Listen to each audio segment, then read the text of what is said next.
I like games. I play a lot of games. Look at all my boys over there. Those are all my boys because I play a lot of games. Lots of good games. Great games you should play. I will be talking about all the games that I've played. So many games that I had to split this video into two parts. That's how many games there are. I'm going to keep it spoiler free so you can go and play them for yourselves. You should play all of them right now. Anyway, let's talk about some games.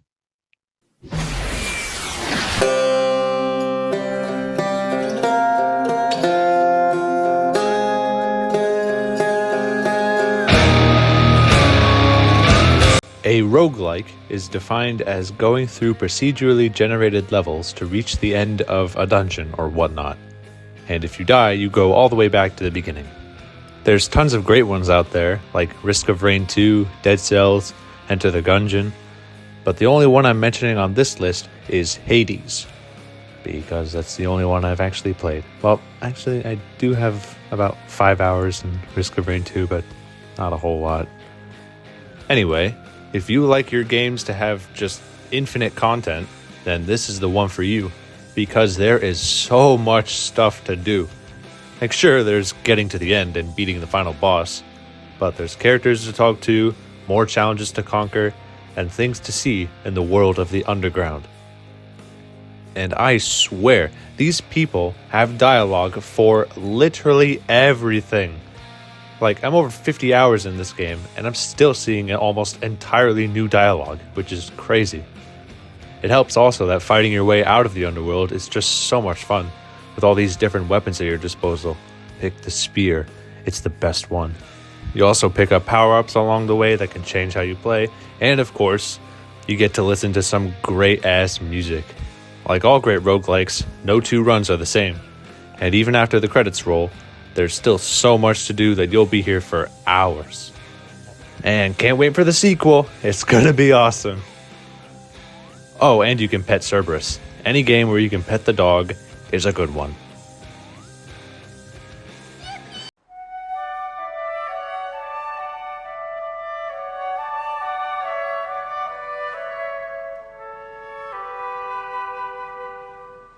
On the complete opposite end of the spectrum, Sky Children of the Light is perhaps the most chill and relaxing game I've ever played. Made by the same people who made Journey, this is just the type of game to play to just relax. Sure, there's a story where you run through a few levels and eventually reach an ending. It's not very long either, only took about 5 hours to finish. But there's still more things to do afterwards, like finding secrets or meeting new people on your journey. Perhaps the best part of this game is just wandering around with someone you don't even know, but you get to experience the game together.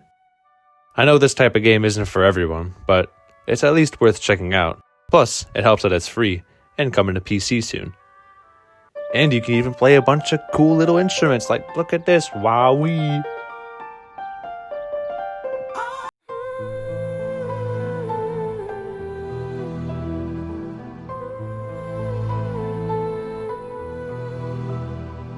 Now, I love me a good Metroidvania, and there's quite a few of them on this list. And while they all bring something unique to the table, none of them look as pretty as Ori and the Blind Forest. Well, with one exception. Yeah, the game looks amazing, and the original soundtrack is full of whimsical tracks like this one, but how's the actual game? Well, it's pretty difficult. I died around 400 times on my first playthrough, and let's just say there's some parts where things get a bit intense. Of course, you get power-ups along the way to make things easier, the bash especially being one of the best upgrades I've ever seen in a Metroidvania. Man, it's just so good. That being said, it is also kinda linear. You're guided from one place to another, only leaving some room for exploring to find secrets. The map doesn't get nearly as convoluted as some other games, but it's still a fun romp, worthy for just the looks alone, and the fact that it led to an even better sequel.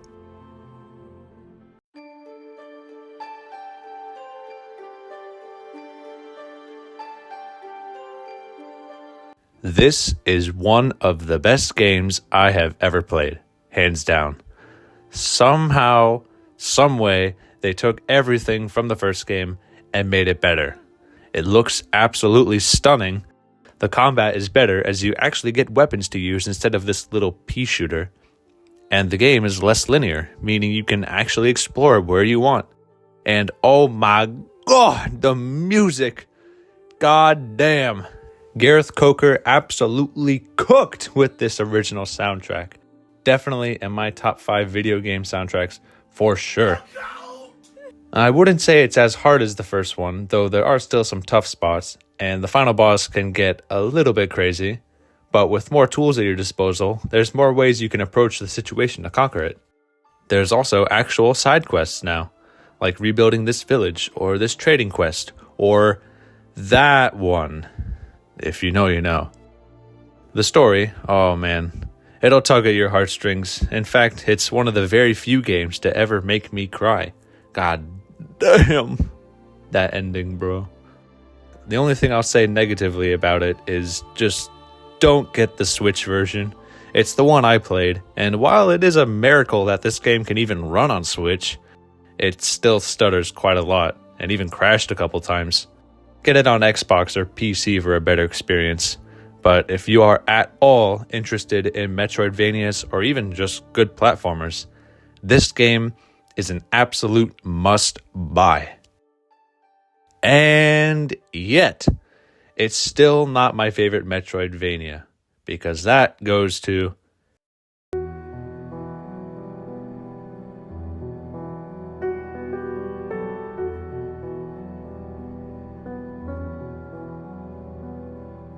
I mean, what's to say about this game that hasn't already been said? It's just insane how good it is. From the world to the bosses to the absolutely insane amount of stuff you can find. I put about 40 hours into Will the Wisps and I did everything I wanted to. Like, come on, that's rookie numbers. Now look at over 150 hours in Hollow Knight. God damn, this game has a lot of content. A lot of people have said this is the Dark Souls of Metroidvanias, and while that is a stupid-ass statement, it's also kinda true, as some of the bosses here will absolutely kick your ass. But through enough trial and error, you're able to persevere, and soon enough, not even the biggest bads will be able to stand in your way. And even still, you could go through the entire game and only see a fraction of what it has to offer. You can beat the whole thing in like an hour and only have 10% completion. And the best part is that nothing really feels like filler. Well, almost nothing. When I go back to play this game, I play it to full completion every time, which is something I almost never do with anything else. You've probably heard like 500 other YouTubers say the same exact stuff, so fucking whatever. Just play this game, goddammit. It's really good, and it's only $15, bruh. That is the steal of the century. And maybe, we'll actually get Silksong in our lifetimes. Who knows?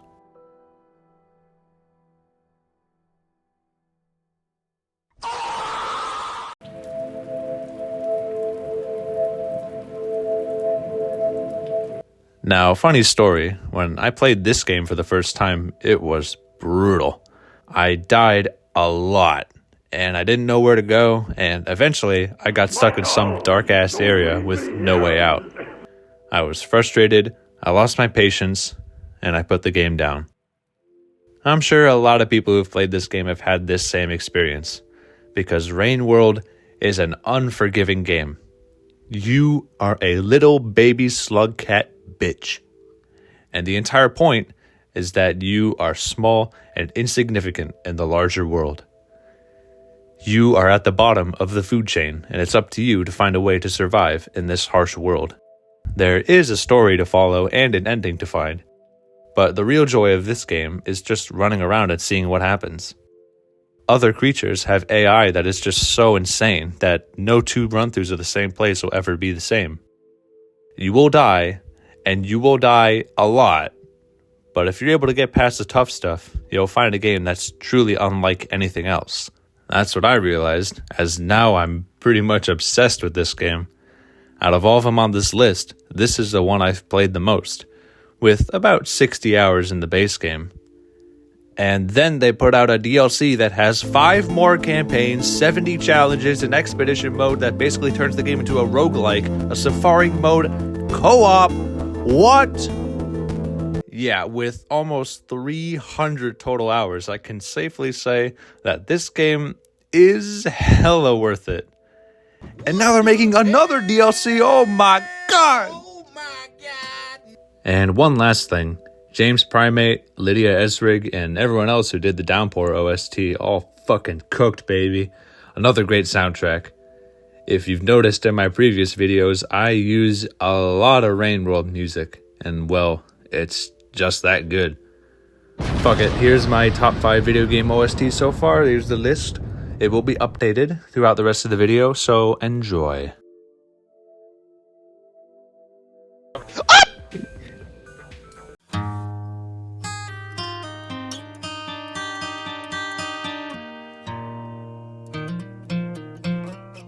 Speaking of games that are unlike anything else, Outer Wilds is a silly little game where you fly around a mini solar system to different planets and try to piece together what the hell is going on. The beauty in this game is its progression. There's no upgrades to get, no bosses to kill.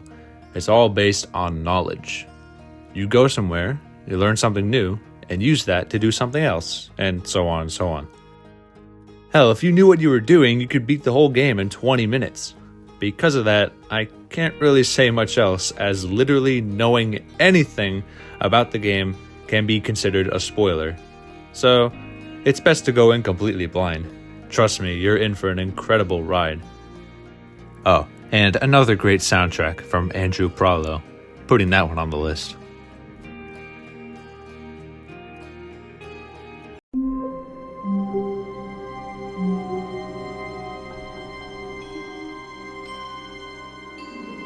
Man, remember when this game was a Half-Life mod? Man, that was a long time ago.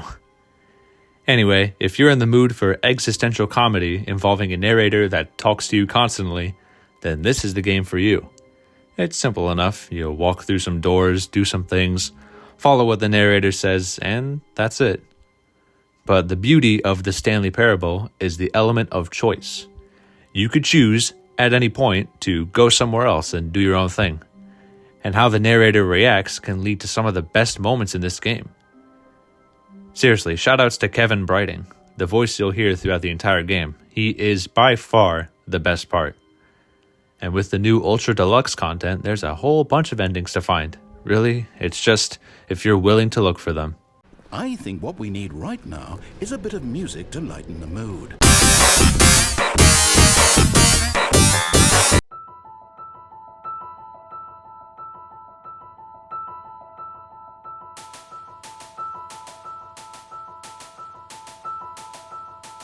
Now, do you want a fun platformer that will also bust your balls? Well, oh boy, do I have the game for you.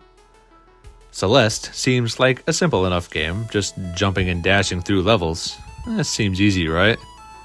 Well, this game can actually be hard as fuck, pushing you to your absolute limits, dying hundreds of times on stages, and thinking that these challenges are just impossible. However, like many other games, Celeste encourages you to keep going, to keep trying. I mean, that's what the whole game is about. As we climb what seems like a figurative mountain in our lives that represents our struggles. Sure, there'll be times where you slip, and times when things seem desperate and hopeless, but you just gotta never give up. Keep climbing, and eventually, you'll reach the top. Anyway, the game itself is really fun, but seriously, it is really hard. So get used to seeing your death count in the triple digits.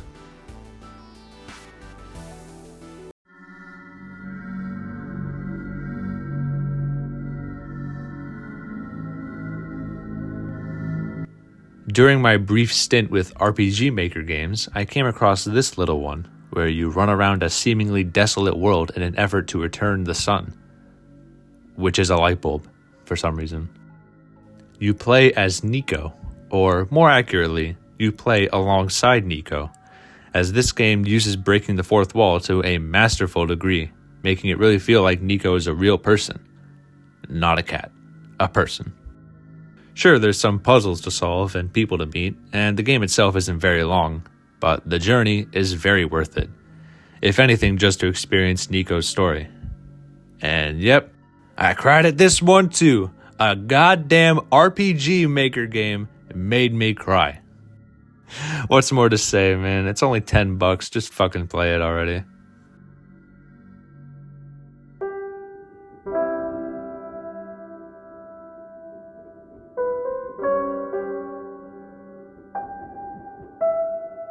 Now, this is the game people think about when talking about RPG Maker games. Well, alongside others like Yume Nikki, Corpse Party, and I can go on. In truth, this game is carried by its story, as when it's all said and done, it is absolutely marvelous. Now, that's not to say the game itself is bad, far from it. If you've played other RPGs in the past, things will be very familiar, with battles against enemies, leveling up your party, and turn-based combat. I mean, if me, a guy who normally hates turn-based games, is able to enjoy this one, then it must mean it's doing something right. It's not perfect. There's times where the game kind of drags a bit. And while I never had to grind levels to beat certain enemies, it kind of feels like some areas go on for a bit too long. It took around 20 hours to beat, which is actually kind of surprising. And even more to do some secret stuff. But again, it's worth it for the story alone.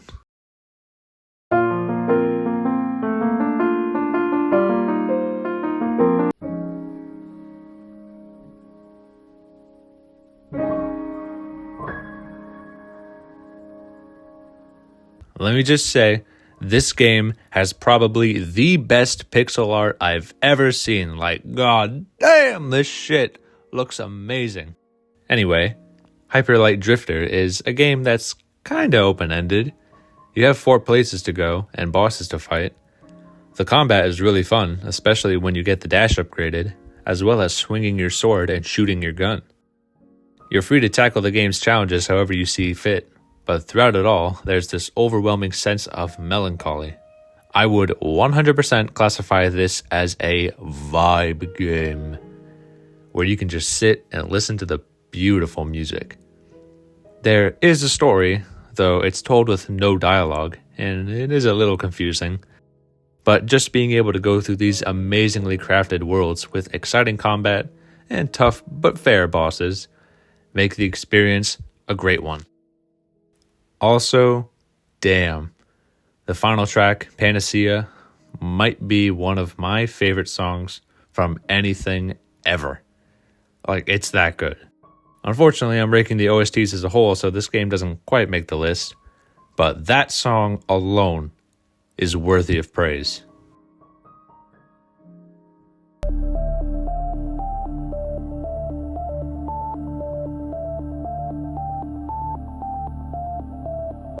Now, there's plenty of open world survival games out there to choose from. The Forest, Raft, fucking Minecraft.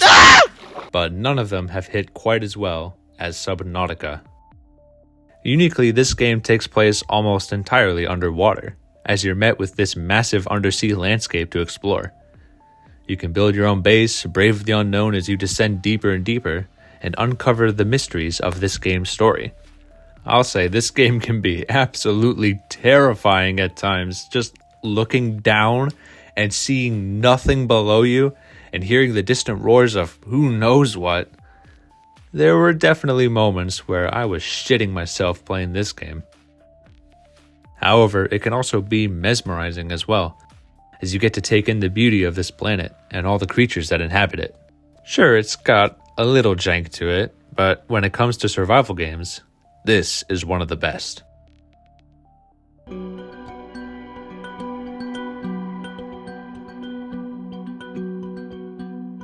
The sequel / sorta DLC expansion to the original game is also pretty good, and if you like the first one, it's definitely worth playing. However, I will say it is not as good as the first one. The world is smaller, there's less emphasis on the spooky unknown, and a bigger focus on the story, which is alright at best. There's also a good amount of stuff on land, which leads to varying results. It's still a fun game, and definitely worth it if you like the first one. However, I would still say play the original first. Now I'm just hyped for the next game, like, oh baby. I'm so excited.